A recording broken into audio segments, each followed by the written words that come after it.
Bismillahirrahmanirrahim. Assalamualaikum warahmatullahi wabarakatuh. Waalaikumsalam warahmatullahi wabarakatuh. Puji syukur alhamdulillah bahwa pada pagi hari yang mulia ini kita masih diberikan limpah rahmat dan hidayah dari Allah SWT sehingga kita bisa menghadiri kajian pada minggu pagi ini Ahad yang ketiga. Mudah-mudahan Allah memberikan keberkahan dan nikmat yang luas sehingga kita langkah kaki kita, niat kita dibalas Allah yang seluas-luasnya. Mudah-mudahan ilmu-ilmu ataupun kajian hari ini bisa bermanfaat untuk kehidupan kita sehari-hari. Pada pagi hari ini dibawakan oleh guru kita Bapak Ustadz Oom Ikram Sukmana untuk pada hari ini mungkin 5 menit terakhir kita diberikan untuk tanya jawab Pak Ustadz biar sesi kali ini lebih hidup dan bisa lebih dihayati oleh para jamaah. Terima kasih. Assalamualaikum warahmatullahi wabarakatuh. Waalaikumsalam warahmatullahi wabarakatuh. Dan Pak, kami mengaturkan kepada Bapak Ustadz untuk memberikan kajian. Terima kasih.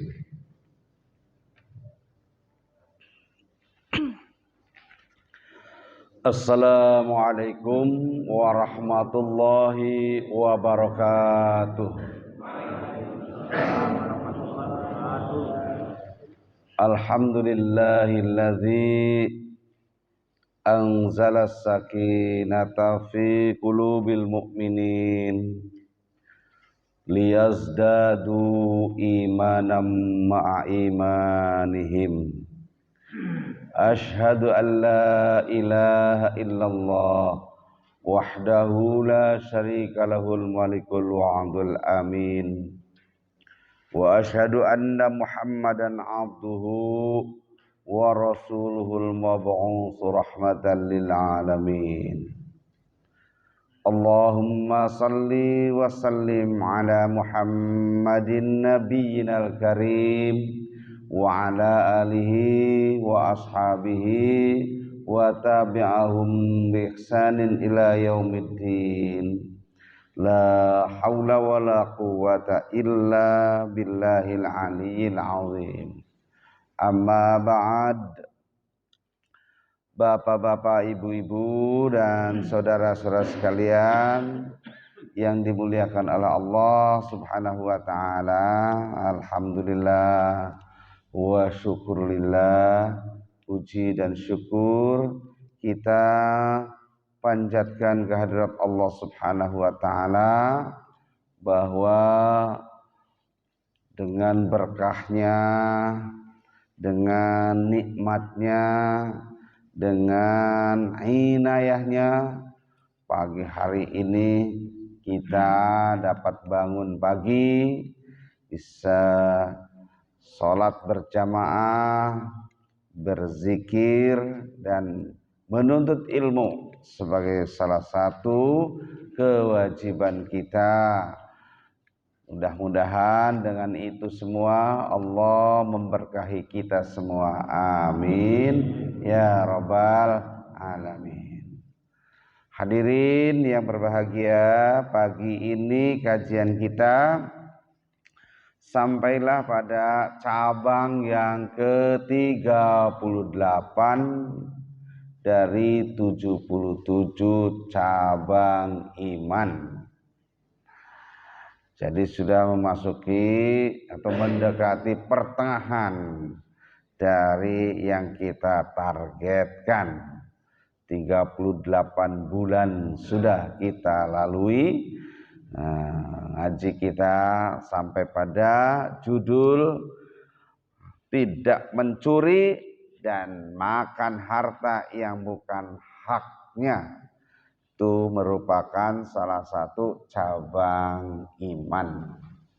Jadi jangan iman itu hanya iman kepada Allah, iman kepada kitab-kitab Allah, iman pada malaikat-malaikat Allah, iman kepada Rasul-Rasulullah, iman pada hari kiamat, dan iman pada qada dan qadar.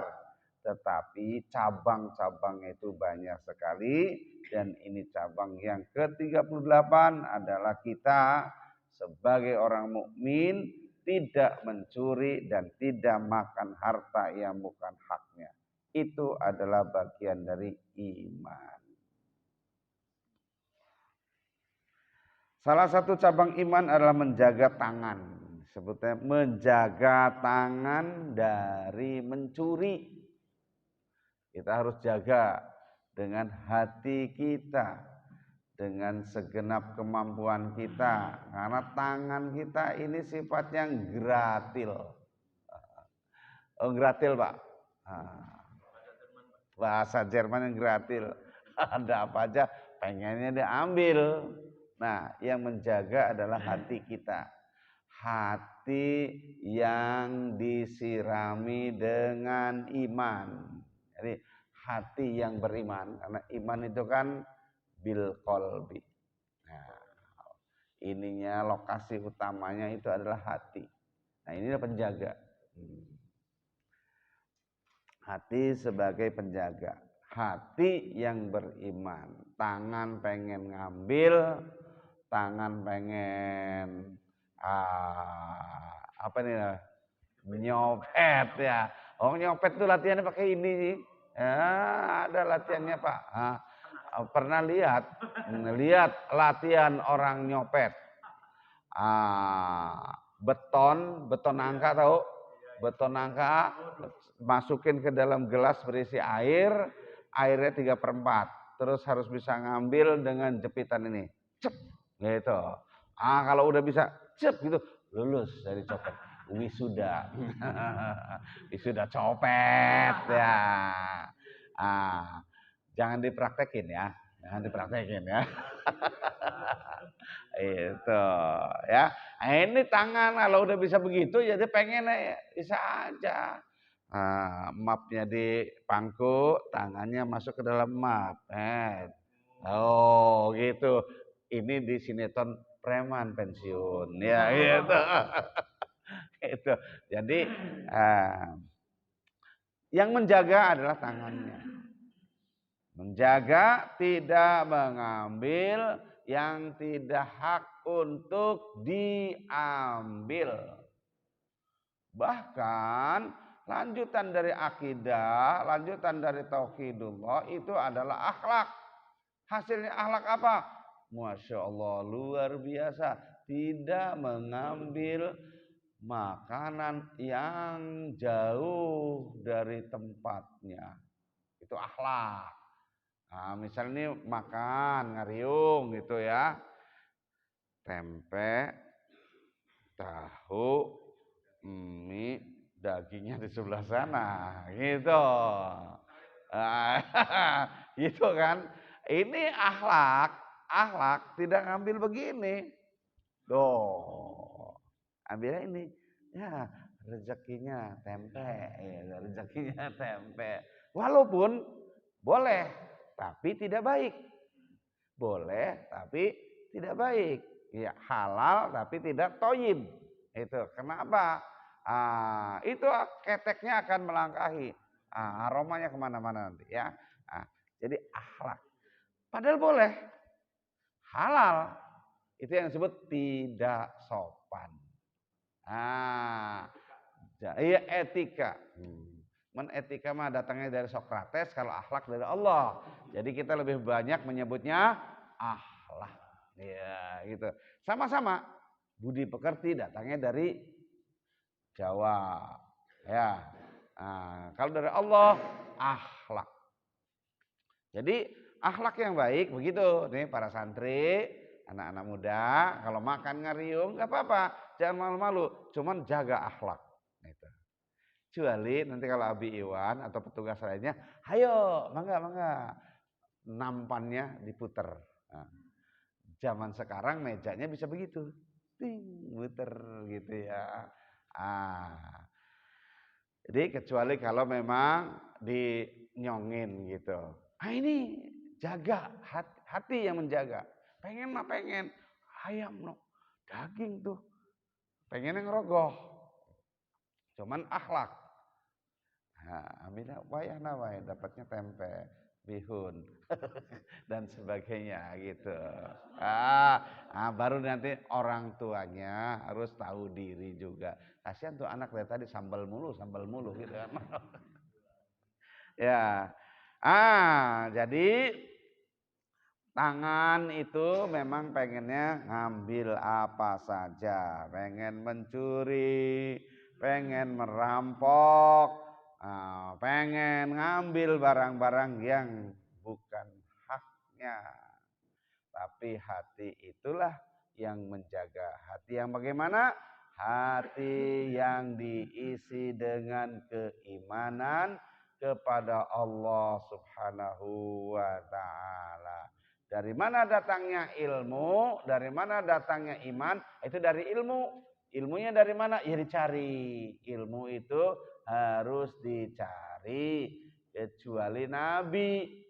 Kalau Nabi ilmunya datang.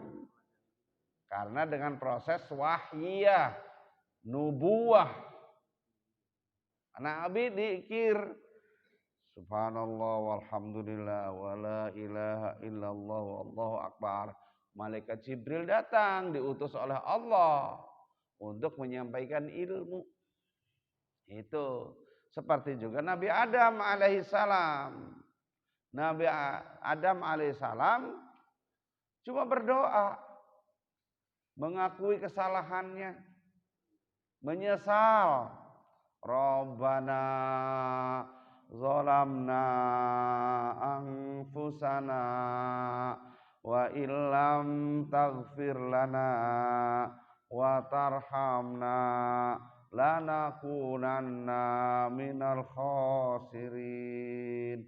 Ya Allah, ya Rabb kami telah menganiaya diri kami, sudah tahu itu dilarang maksa juga, ngaku.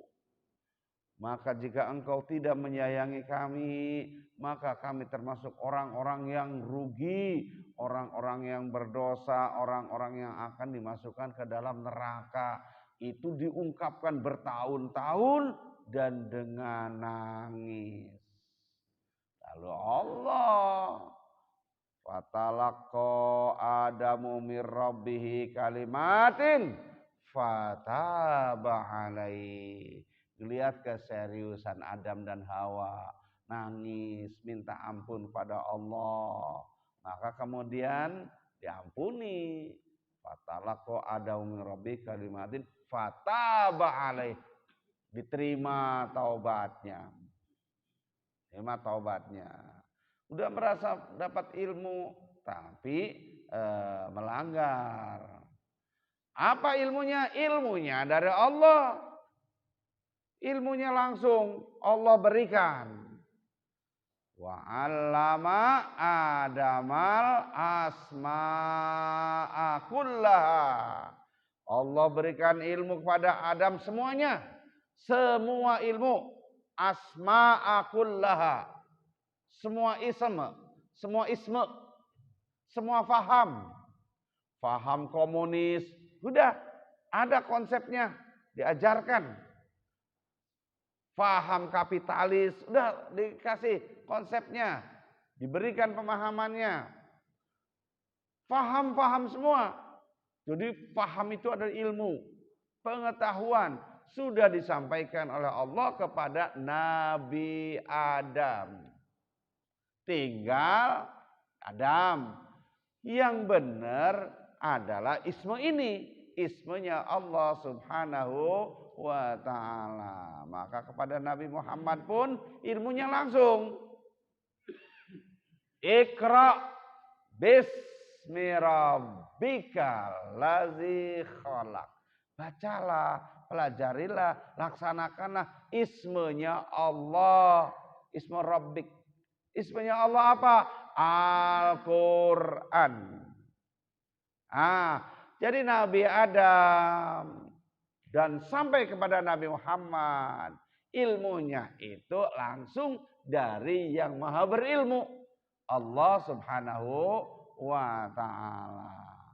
Konsep-konsepnya semua diterangkan, tetapi yang dilaksanakan cuma satu, yaitu yang diridhoi oleh Allah Subhanahu wa ta'ala. Nah, ambil air masuk YouTube-nya 2 kali. Di matur nuwun, jazakallah khairan katsiran. Jadi iman itu karena ilmunya oleh kita harus dicari. Ya, tidak mengharapkan ilmu laduni. Ilmu laduni, ilmu tanpa belajar, on mukhlak irrasional. Nggak mungkin. Ilmu harus dipelajari. Bapak Ibu-ibu yang dimuliakan oleh Allah Subhanahu wa taala, jadi dengan ilmu kita beriman, dengan beriman hati kita akan bisa menjaga dari hal-hal yang tidak diperbolehkan, termasuk mencuri, merampok, makan uang suap dan harta yang bukan haknya. Sebagaimana firman Allah Subhanahu wa taala dalam surat Al-Baqarah ayat 188. A'udzu billahi minasy syaithanir rajim. Wala ta'kulu amwalakum bainakum bil batil ila akhiril ayat. Dan janganlah kalian makan harta sebagian yang lain di antara kalian dengan jalan yang batil. Jalan yang tidak sah, mencuri, membegal, merampok, mencopet, mengkorup, dan sebagainya. Itu memang dapat harta, tapi caranya batil. Walaupun bendanya benda sah, benda baik. Uangnya gambarnya sama, tapi dengan cara yang tidak baik menjadi tidak sah. Makanannya sama, tapi dengan cara yang tidak baik menjadi tidak sah untuk digunakan. Ini dia. Dalam surat Al-Mutaffifin kita semua insya Allah hafal, terutama anak-anak, ya. Wailul lil mutaffifin. Kecelakaan besarlah bagi orang-orang yang curang. Orang yang curang tadi mengambil harta dengan cara yang tidak hak, tidak benar. Itu namanya curang. Kecelakaan besar disebutnya wail. Salah satu nama neraka wail. Itu kecelakaan. Bapak ibu-ibu yang dimuliakan oleh Allah, supaya tidak keliru, saya atau kita kaji pengertian-pengertian dari mengambil harta dengan cara yang tidak hak, di antaranya mencuri. Apa itu mencuri? Mencuri adalah mengambil sesuatu milik orang lain secara sembunyi-sembunyi tanpa izin pemiliknya. Dalam ilmu fikih itu ditambahkan, dilakukan oleh orang mukallaf. Awas jangan keliru, mukallaf bukan mu'allaf. Apa yang disebut mukallaf? Mungkin di pengajian fikih sudah ya. Mukallaf itu satu, orang Islam. Orang Islam. Dua, sudah akil. Akil, maaf, sudah orang itu akil. Akil itu berakal sehat sempurna. Tidak idiot. Itu namanya akil. Pak Akil. Artinya akalnya sempurna. Tidak idiot. Kemudian balik usianya sudah mencapai. Anak laki-laki kurang lebih 15 tahun. Jadi Islam tidak idiot dan kemudian sudah kurang lebih usia 15 tahun, itu namanya mukallaf. Kalau mu'alaf sebagaimana kita ketahui, orang yang baru masuk Islam, yang hatinya masih lemah, keimanannya masih lemah, maka harus diayomi. Itu berhak mendapatkan zakat dari kita, zakat untuk memperkuat keimanannya. Gitu. Nah, mukallaf ya ini. Jadi menurut ilmu fikih yang disebut pencuri itu adalah orang Islam. Orang Islam yang sudah balik dan berakal. Mengambil dengan sembunyi-sembunyi. Mengambil dengan sembunyi-sembunyi tanpa izin. Itu hukumnya, statusnya sebagai pencuri. Nanti ada hukumnya. Hukum sebagai seorang pencuri. Itu. Apa hukumnya, apa sanksinya? Jika mencapai 1/4 dinar, jika mencapai 1/4 dinar, maka potong tangan dan wajib mengembalikan hasil curiannya. Jika kurang dari 1/4 dinar, cukup dengan takzir. Takzir itu kebijaksanaan hakim. Tentu kebijaksanaannya bukan kebijaksanaan emosional, bukan kebijaksanaan semaunya, tapi dengan pertimbangan. Pasal-pasal jungto yang mendukungnya. Sehingga tidak potong tangan, tapi ada hukum-hukum lain. Ya. Sedinar itu berapa rupiah? Sedinar itu kurang lebih $33. Sedinar itu 30 ya kurang lebihnya itu. Jadi kalau dirupiahkan kan 15.000. Maaf, $3,33. $3,33. Kurang lebihnya 1 dinar itu 50.000. Ya. Kurang lebih 1 dinar itu 50.000. Jadi kalau mencuri sudah mencapai yang dicurinya itu 50.000, itu bisa kena potong tangan. Nah, kalau kurang dari itu bisa ada pertimbangan, tidak potong tangan. Gimana kalau mencurinya 56 miliar? Mau dipotong leher itu harusnya. Jadi memang Islam mengatur sedemikian rupa, tidak asal-asalan potong. Nah, ada aturannya.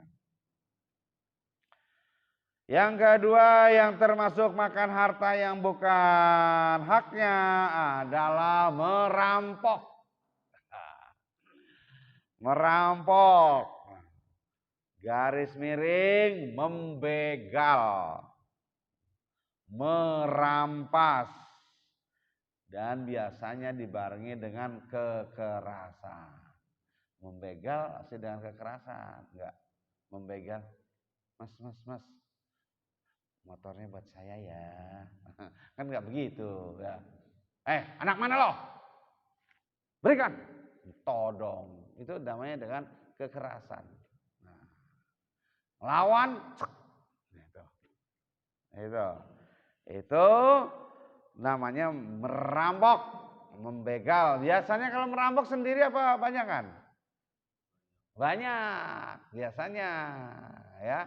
Merampok itu enggak sendirian. Walaupun yang maju sendiri, tapi di belakangnya kan ada motor-motor yang nunggu di situ. Ya, begitu dapat, cet, motornya kabur. Tidak ada teman-temannya. Itu. Dalam bahasa fikih namanya qat'ut thariq. Qat'ut thariq. Ini merampok, membegal dan sebagainya lebih jahat dari mencuri. Karena apa? Karena disertai dengan kekerasan, ancaman, teror, bahkan penganiayaan. Sampai-sampai pada pembunuhan. Itu makanya nanti hukumnya dikenai pasal berlapis. Selain pasal mengambil harta orang lain tanpa hak, juga ada pasal terorisme, ya, menteror.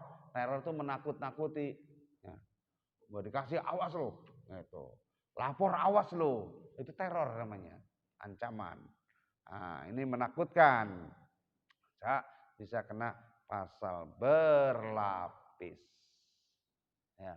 Pasal apa? Satu pasal tentang mengambil hak orang lain tanpa hak. Yang kedua, penganiayaan atau ancaman. Ada pasal tersendiri. Yang ketiga, suap. Atau bahasa Arabnya riswah. Riswah atau sogok. Orang Malaysia menyebutnya ruswah. Ruswah atau riswah. Ini Allah melaknat. La'anallahu rashi wal murtashi. Kata Rasulullah sallallahu alaihi wasallam. Allah melaknat penyuap dan yang menerima suap. Suap dalam tanda kutip, bukan nyuapin anak ya. Anak balita disuapin. Itu namanya makna sesungguhnya. Tapi makna majazi, suap itu adalah memberikan uang sogok. Yang nyogok dan yang disogok sama-sama dilaknat oleh Allah Subhanahu wa ta'ala. Mengapa? Karena merugikan pihak lain. Mau daftar jadi PNS. Syaratnya S1. Jurusan ini. Misalnya usia 21 tahun minimal misalnya. Terus kemudian punya kartu kuning. Artinya kartu menunjukkan belum bekerja. Punya BPJS. Sekarang tuh begitu ya. Harus punya BPJS. Punya NPWP. Belum kerja udah punya NPWP nih. Misalnya terpenuhi. Di situ apa? IPK minimal 2,75. Nah, misalnya terpenuhi. Berkas numpuk diseleksi. Ini yang memenuhi persyaratan administrasi. Inilah yang ikut ujian. Yang tidak memenuhi ini tidak ikut ujian. Ini benar. Ujian karena formasinya tidak sebanyak dengan yang melamar. Formasi hanya 10, yang melamar 1000. Diseleksi berkas ternyata ada 500 yang berhak ikut seleksi. Ikutlah seleksi. Tiba-tiba ada yang nyelonong. Bawain amplop misalnya kepada petugas seleksi 5 juta. Nih begitu orang yang waktu diseleksi ini dapat nih, ada. Ini yang nilainya bagus, memenuhi syarat. Nah, untuk lulus tiba-tiba ada yang titipan, katakan 5 juta. Aduh, ini sayang di 5 juta nih, kata yang nyeleksi itu. Nah, ini nomor ini geser aja. Digeser orang yang berhak, masukkan anak yang 5 juta. Siapa yang menderita? Ini tadi yang berhak, itu satu menderita, tergeser. Yang nyogok berdosa, yang nerima sogok juga berdosa, dilaknat oleh Allah Subhanahu wa taala. Merugikan satu orang itu. Dan ternyata nanti efeknya bukan dia yang rugi. Bukan dia saja yang rugi. Yang digeser tadi. Begitu dia duduk di situ, karena tadi sebetulnya sudah tidak kompeten menduduki jabatan, menduduki posisi di situ. Bekerjanya nggak becus, karena tadi diseleksi aja nggak dapat, diuji nggak dapat gitu. Maka kerjanya juga nggak baik. Yang rugi siapa? Ya orang yang harus dilayani, masyarakat. Jadi makanya korupsi membunuh bangsa. Itu merugikan. Nah, kalau ini menjamur bahaya. Yang rugi adalah kita semua. Maka Allah Subhanahu wa taala, kata Rasulullah, melaknat ar-rasi wal murtasi. Orang yang menyuap dan orang yang disuap. Mudah-mudahan kita semua orang-orang yang beriman bisa menjaga diri tangan kita untuk tidak menerima hal-hal yang bukan haknya. Demikian kajian kita, pemaparan materi pada hari ini. Semoga bermanfaat dalam rangka merefleksikan iman. Saya sebutkan merefleksikan iman. Karena tadi disebutkan al-imanu bil qalbi, ternyata koma. Hadisnya itu koma. Lanjutannya adalah wal iqraru bil lisan. Harus diikrarkan dengan hati. Diikrarkan dengan lisan, tapi juga lanjutannya wa ta'malu bil arkan, juga oleh seluruh badan kita. Jadi ini refleksi dari iman itu adalah salah satunya tidak mencuri, tidak makan harta orang lain dengan batil. Ini kalau kita telusuri ayat yang ditulis di depan, itu merupakan ujung dari rangkaian ayat tentang puasa. Ini adanya kan di surat Al-Baqarah 188. Itu kalau kita kaji dari 183, itu kan ayat puasa. Puasa supaya menjadi orang bertakwa, maka harus berpuasa. Terus ujung dari ayat ini, wala ta'kulu amwalakum bainakum bil batil. Jangan kalian makan harta orang lain dengan cara yang batil. Kadang-kadang supaya yang batil itu kayaknya hak, nah ayatnya dilanjutkan nih, watudlu biha ilal hukam. Kemudian nunjuk pengacara ahli hukum ke pengadilan untuk membela. Watudlu biha ilal hukam litakulu bainakum, supaya bisa makan harta orang lain dengan seakan-akan sah. Udah disahkan. Padahal kadang-kadang ini ahli hukumnya juga menerima ruswah, menerima suap, sehingga kadang-kadang, sekali lagi kadang-kadang ya, ada yang membela dengan tidak berdasarkan itu. Yang penting dicari pasal-pasal yang bisa mendukung dia, walaupun pasalnya pasal karet. Nah, kadang-kadang pakai pasal karet, oh bisa begini, bisa begini. Nah, nauzubillah min dzalik ya. Jadi kita padahal tahu, saya mencuri, saya korupsi, misalnya kita korupsi, tapi supaya merasa itu dianggapnya hak, datangkanlah pengacara.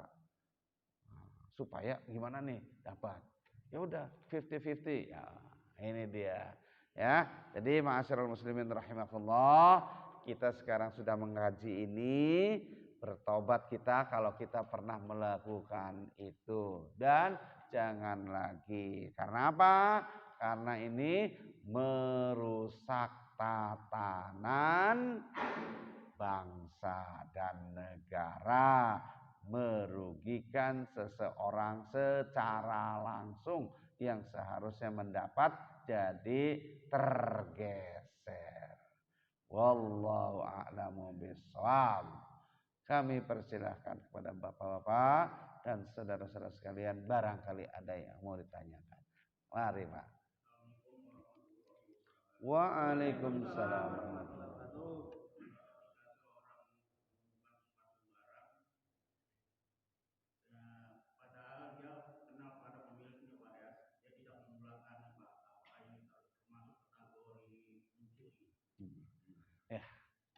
Ya, betul. Jadi orang nemukan barang dan tahu barang itu milik seseorang, tapi tidak mengembalikannya, sama seperti mencuri. Bedanya kalau mencuri mendatangi barang itu, tapi kalau menemukan seperti itu tadi, barangnya datang sendiri. Barangnya datang sendiri, ada di situ. Iwan Darmawan tulisannya, biarin aja. Misalnya gitu, sama dengan mencuri. Begitu Pak. Jadi ya sanksinya sama dengan sanksi mencuri. Atau paket datang, paket. Ya datang ke rumah kita, padahal namanya nama tetangga kita sebelah, cuman salah alamat aja. Sama kayak begitu tuh. Paket bagus nih isinya gitu ya. Wah, punya siapa? Diam-diam. Punya tetangga. Dia salah. Kan bukan salah kita ya, dipakai sendiri. Itu sama ya dengan mencuri. Bedanya kalau mencuri mendatangi, kalau ini dia yang datang. Itu sama, nemu jambu.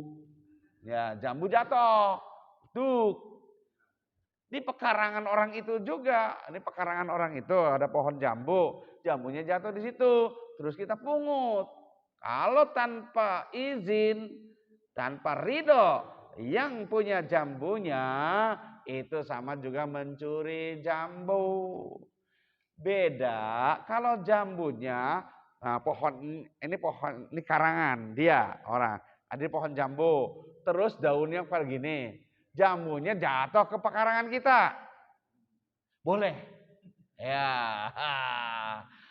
Atau jambunya jatuhnya di jalan. Jalan itu milik umum. Jadi boleh. Itu. Ya. Tapi kalau jatuhnya di pekarangan orang itu, kitanya ngerogoh-rogoh ke pagernya gitu ya. Itu mencuri termasuknya. Bahkan pasal sekarang ada. Memasuki pekarangan orang lain tanpa izin bisa kena denda 5 juta atau kurungan selama-lamanya 9 bulan. Itu. Iya, masuk pekarangan tanpa izin. Ya, 9 bulan itu selama-lamanya itu. Paling lamanya 9 bulan.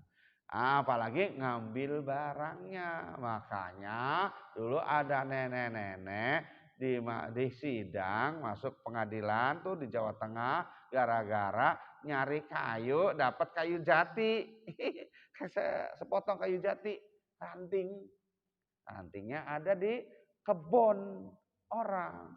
Diajukan ke pengadilan, ya diadili, kena denda 50.000 rupiah.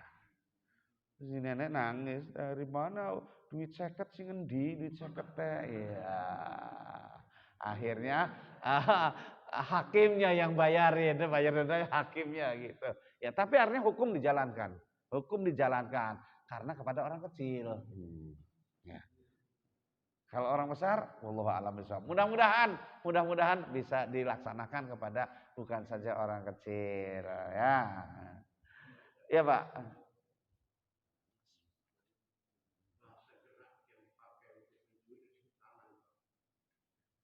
Iya.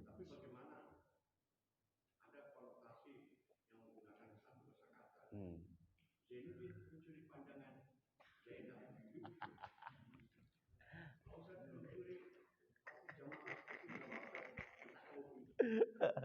Iya ya. Lirikan matamu menarik, itu kata Arabik ya, mencuri.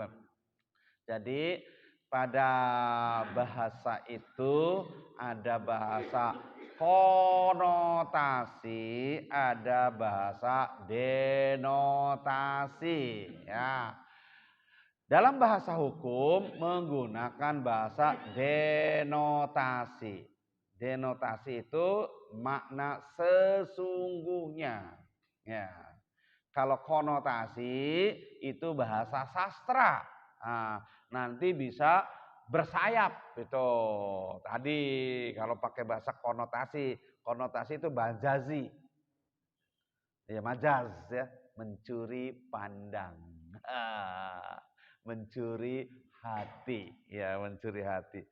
Ternyata dia itu mengagumkan orang itu. Waduh, penampilannya mencuri hatiku. Ya, penampilannya mengagumkan sehingga terpesona, sehingga akan berusaha untuk memilikinya. Itu bukan bahasa itu yang dipakai dalam bahasa hukum. Tapi pakai bahasa denotasi, bahasa yang sesungguhnya. Yang namanya mencuri, makanya disebutkan di sini. Apa yang dimaksud mencuri? Mengambil.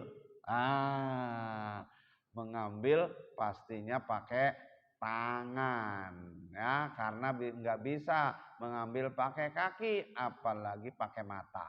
Itu beda dengan mencuri pandang, mencuri hati. Ya. Jadi ini yang ngambil. Ada geraknya, bahasa geraknya memang bahasa sesungguhnya. Mengambil, dan ini tidak serta merta dalam hukum ini ya, dalam hukum syariat tidak serta merta mengambil itu terus kemudian jadi mencuri. Mengambil sesuatu barang milik orang lain secara sembunyi-sembunyi. Secara sembunyi-sembunyi ya mencuri ya, sembunyi-sembunyi. Terus tanpa izin. Kalau sembunyi-sembunyi tapi ada izinnya, itu enggak mencuri. Misalnya di kantong kita ada uang digantungkan di di kapstok, ya, di gantungan gitu. Terus istri kita udah izin dulu, Pak, nanti kalau mau belanja saya ambil uangnya ya. Atau suaminya, Ma, nanti kalau mau belanja ambil aja uangnya di kantong. Sudah ada izin. Ngambilnya mah nggak diketahui oleh bapaknya lagi mandi. Pas ada tukang sayur lewat, mau belanja, ambil tanpa diketahui oleh suami. Tapi suaminya sudah mengizinkan terlebih dahulu. Itu enggak mencuri, walaupun sembunyi-sembunyi. Atau sudah ada pengumuman, siapa saja yang butuh air ambil aja. Enggak ada orangnya datang, cur aja air. Enggak mencuri karena udah ada pengumuman. Siapa saja yang butuh air, kan ada tuh di beberapa tempat Pak, aku isi ulang gratis gitu. Orang sana ikhwan ya, punya saudara punya galon gratis. Tapi untungnya lebih besar. Karena infak sodakoh sesukanya. Ada yang ngasih 10.000, ada yang 5.000 itu. Ya, asal tidak niatkan untuk mencari uang lebih banyak nggak apa-apa gitu. Niatnya sodakoh, orang nyari air susah disediakan air. Coba duitnya lebih banyak, berkah dari Allah Subhanahu wa taala. Jadi kalau udah ada pengumuman seperti itu, kita ngambilnya malam-malam, mau tengah malam, mau subuh-subuh, ya tidak disebut mencuri. Ya, gitu. Jadi mengambil sesuatu milik orang lain secara sembunyi-sembunyi tanpa izin. Dan ini baru dihukumi mencuri apabila dilakukan oleh orang mukallaf. Tadi cirinya orang mukallaf, ya. Dia sudah akil, sudah balik dan dia orang Islam. Kalau bukan orang Islam, hukumnya beda lagi nanti soalnya.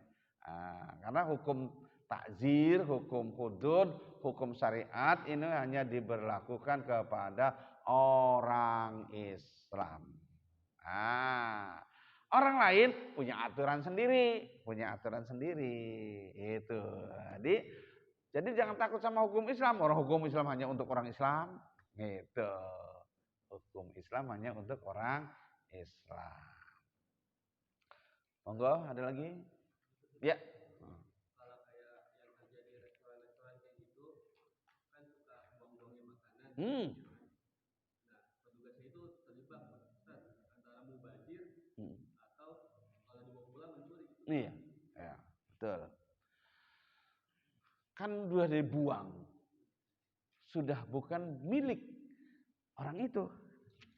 Ini milik saya, tapi saya buang. Itu saya sudah melepaskan hak. Dibuang. Buang tempat umum kan, sama ke tempat umum. Lalu kemudian ada yang memanfaatkan. Itu bukan mencuri. Karena ini sesuatu yang sudah dibuang. Beda, puing ditumpuk, dikumpulkan. Ada tulisannya, jangan ambil puing ini. Ya, itu belum boleh. Tapi kalau di jalanan, jalan umum nih ditumpuk nggak ada tulisannya, jangan dibuang, jangan diambil, itu boleh puing diambil. Itu berarti orang itu sudah buang puing. Misalnya puing ya gitu ya. Sama restoran itu ya, makan beli satu porsi, isinya 7, yang makan cuma 1. Cuman habis 2. Ini petugasnya, ini kan harus dibuang nih. Nggak mungkin dikembalikan ke restoran diolah lagi. Restoran juga gengsi dan itu tidak baik ya. Maka ini dibuang.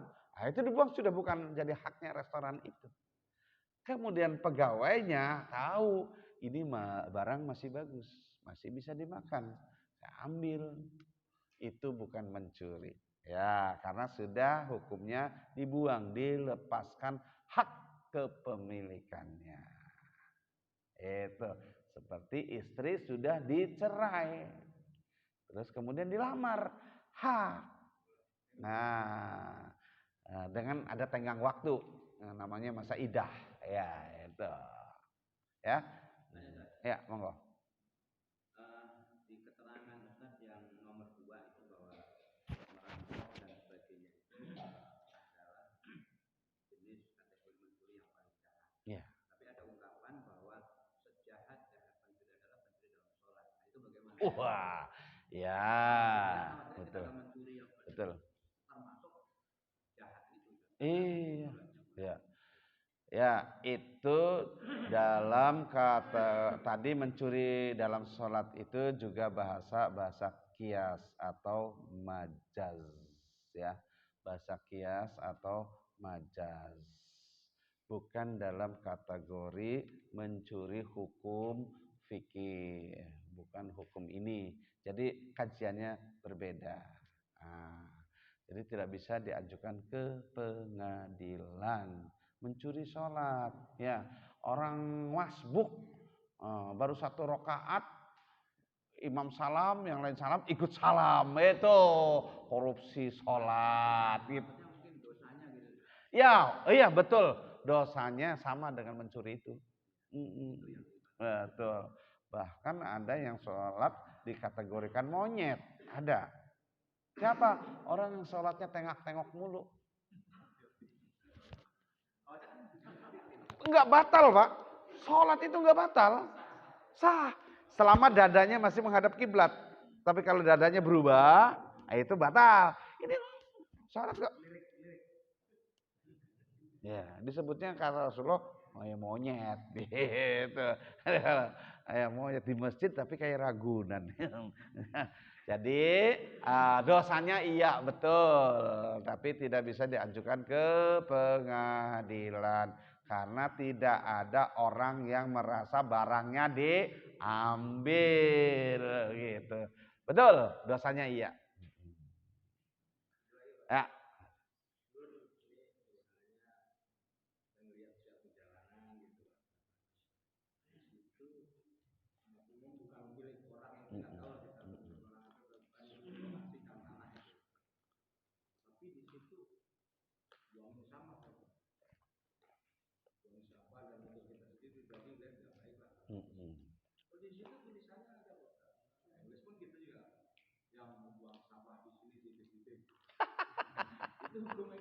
Iya. Pada pembukaan ngaji kita, itu disebutkan sebuah hadis. Bunyinya al-imanu bid'un wa sab'una syu'batan. Fa afdhaluha qawlu la ilaha illallah wa adnaha imatatul adza anit thariq. Artinya iman itu terdiri dari 70 cabang lebih. Ya, kemudian disimpulkan jadi 77 ya. Seafdol-afdolnya iman adalah perkataan la ilaha illallah. Serendah-rendahnya iman adalah menyingkirkan gangguan dari jalan. Nah, serendah-rendahnya iman menyingkirkan gangguan dari jalan. Ada batu di jalan, singkirkan. Ada beling atau paku di jalan, singkirkan. Ada sampah yang mengganggu pengeluaran, disingkirkan, gitu ya. Itu selemah-lemahnya iman. Iman paling rendah itu. Nah, kalau tidak punya itu, sama sekali tidak punya iman. Ada sampah di jalan, dibiarkan. Ada kayu melagrang di jalan, dibiarkan. Apalagi sampai membuang sampah di jalan. Lebih mengganggu, imannya udah kemana itu. Itu, jadi kewajiban kita harus mengubahnya. Dengan apa? Kalau kuat dengan ini. Nah, kalau tidak mampu dengan ini. Mulut, kalau enggak dengan doa. Hati ajalah. Ya Allah, berikan keinsafan dia supaya tidak mengganggu jalanan dengan tumpukan sampahnya. Itu selemah-lemahnya iman. Ada afu minal iman. Terus jangan iman, minimal berani dong ngomong. Maaf ya Pak, ini jalanan umum. Kalau naruh sampah di situ kan baunya kemana-mana. Tolonglah, itu. Kalau kuat mah dengan ini, dengan tangan. Tangan kan tidak selalu begini. Gini juga tangan. Iya, jangan tiba-tiba begini aja. Nulis, kasih surat. Jadi begitu Pak, ya kita harus mengubahnya. Dengan cara yang hikmah. Gitu. Satu lagi, mangga. Mungkin ini bukan masalah mencuri atau itu, tapi kaitannya dengan akhlak mungkin ya. Itu juga mengganggu iman enggak? Contoh kalau ini yang kecil aja lah gitu ya. Antri tapi dia motong. Nah, atau apa itu? Parkir motor. Sudah ditulisin tapi parkirnya sembarangan. Atau percandaan Iya. Tadi yang antri tapi motong duluan, kalau yang dipotongnya itu tidak ridho, dosa. Ya, disiplin itu berarti indisiplin. Ini nih, Andre, kita dapat di sini. Pengen duluan, karena mungkin sesuatu dan semua orang pengen duluan sih sebetulnya, semua orang pengen duluan. Nah, sini, ini harus minta ridhonya orang ini. Ya, berapa orang yang terpotong? Minta ridhonya. Kalau semuanya ridho, nggak apa-apa. Ya, jadi monggo. Mungkin dia bawa anak kecil, takut anak kecilnya nangis apa-apa. Jadi harus minta ridhonya. Nah, kalau ridho, boleh. Ya, gitu. Kalau tidak ridho, dosa. Dua, parkir. Ada tulisannya apa tuh? Dilarang parkir. Iya. Iya. Sini ada dua. Yang pertama adalah penegak hukumnya, yaitu tukang parkir. Tukang parkir datangnya jangan kalau orangnya mau pergi. Iya kan? Siluman. Begitu orangnya mau pergi baru prit gitu. Tukang parkir tuh. Kalau di masjid kan ada tukang parkir. Oh, ya. Ini ceritanya di masjid. Di masjid ada tulisannya parkir yang rapi, ada tempatnya. Ya, mestinya begitu. Ya. Kalau dia parkirnya bukan pada tempatnya, ya kemungkinannya banyak. Kalau kemungkinannya karena tidak tahu ada tulisan itu dan itu ada halaman kosong parkir, yaitu persoalan ketidaktahuan. Mestinya takmir masjidnya juga harus ada. Ya, karena kadang-kadang tulisan itu juga tidak terbaca, tidak terlihat, tapi perlu ada petugas. Itu. Terus kalau parkirnya sembarangan sampai menggeser tempat parkir orang lain, itu yang tadi jadi berdosa. Ada yang begini, Pak. Itu saya sering keluargaan mengajarkan seperti itu. Tapi ada salah satu jamaah, ini nggak dapat parkir saja. Ya, beramal itu, melakukan amalan itu bukan karena manusia, bukan karena ketua DKM atau yang lain, tetapi memang karena Allah. Dan aturan ini, misalnya dilarang tidur di masjid. Kan aturan dari sananya nggak ada, Pak. Nggak ada. La tanamu fil masjidi. Jangan tidur di masjid. Tapi DKM membuat. Jangan tidur di masjid. Begitu kita tidur di masjid, nggak ada ketua DKM ini, dosa Pak tetap. Itu kan bukan aturan Allah. Nah, takmir masjid itu kan ulil amri. Ulil amri masjid. Ulil amri jamaah. Perintahnya jelas. Atiullaha wa atiur rasul wa ulil amri minkum. Taatlah pada Allah, pada Rasul dan ulil amri. Ulil amri masjid ya DKM masjid. Tentu saja membuat tulisan dilarang tidur di masjid, rapat dulu. Dalam rangka menjaga kebersihan masjid supaya karpet tidak kena iler, nah gitu ya. Gimana? Dengan aturan untuk kebersamaan, ya. Selama aturan manusia tidak melanggar aturan Allah dan Rasulnya, boleh bikin aturan itu. Ya, aturan itu kan kebaikan. Tadi rapat dulu gitu. Dan yang melanggar itu harus kena sanksi. Sanksinya apa? Pemberitahuan. Mas, tulisannya. Dan ini yang mulai harus ketua DKM-nya dulu. Ketua DKM-nya jangan tidur juga di sini. Misalnya, DKM-nya bikin aturan ditulis, terus DKM-nya tidur. Aku yang bikin kok. Iya, jadi misalnya begitu, Pak. Jadi aturan itu pertama dimusyawarahkan, disampaikan kepada yang berhak ikut musyawarah, terus kemudian disosialisasikan, ditempel dan diberitahu. Setelah disosialisasikan ada penegak hukum, ya itu tadi menjaga.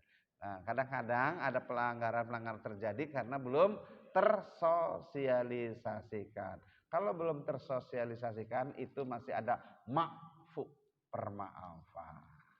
Maka kitanya harus ada sosialisasi dan tetap menjaga. Itu menjaga, mengatur. Gitu. Demi ketertiban bersama-sama. Ya. Begitu Pak. Adik-adik ada yang mau tanya? Ntar di YouTube ada. Bagus juga nih kalau kameranya pindah-pindah. Iya. Ada. Iya. Baik, kalau tidak ada lagi kiranya cukup.